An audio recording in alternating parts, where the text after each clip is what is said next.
I would like clarification from the chairman. Does this mean that there is no correspondence from you to the White House seeking accommodation on this material? We've had all kinds of correspondence with the White House on this broad subject relative to the Zwanitzer and the letter we got 2 days ago. We've not corresponded with the White House yet. And we will, we may. That's a decision we'll make. And you have not corresponded with the White House seeking accommodation ever since the author who you are subpoenaing and seeking to hold in contempt articulated the view that there was executive interest and potential privilege over this material. You haven't sought to engage over the weeks since you received that communication? We have not engaged with the White House since the letter on the 25th of this month, 2 days ago.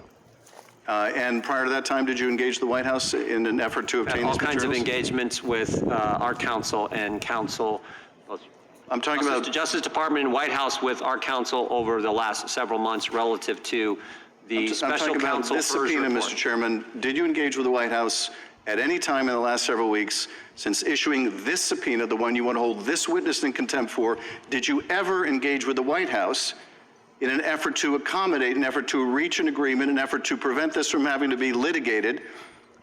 Did you ever write any correspondence, make any call to the White House seeking to engage, seeking to get these materials that you're seeking from the author instead from the White House? Did you ever do that, Mr. Chairman? We're seeking documents from a private individual who I might add tried to destroy the evidence. I guess the question is, I guess the answer is no. Since 2 days ago. The answer is no. The answer is since 2 days ago, I'm not asking the question about since 2 days ago, although nothing prevented you. That's when they first raised the concern. Nothing prevented you from writing a letter within the last 2 days or reaching out to the White House before this. Now you want me to be clairvoyant and read the White House's mind and write a letter before they tell us something? Nothing prevented you from seeking these materials from the White House. California is known for months, Mr. Chairman.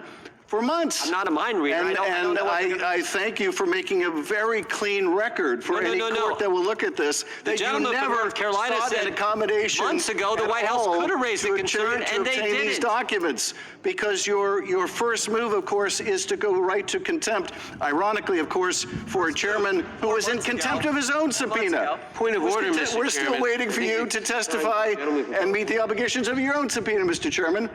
But nevertheless, I appreciate you're making such a clean record for any court in this case that you have never sought an accommodation, never written to the White House, never called the White House, never had a communication with the White House in order to obtain these materials as part of an accommodation. Thank you for that very clean record for the court, and I yield back.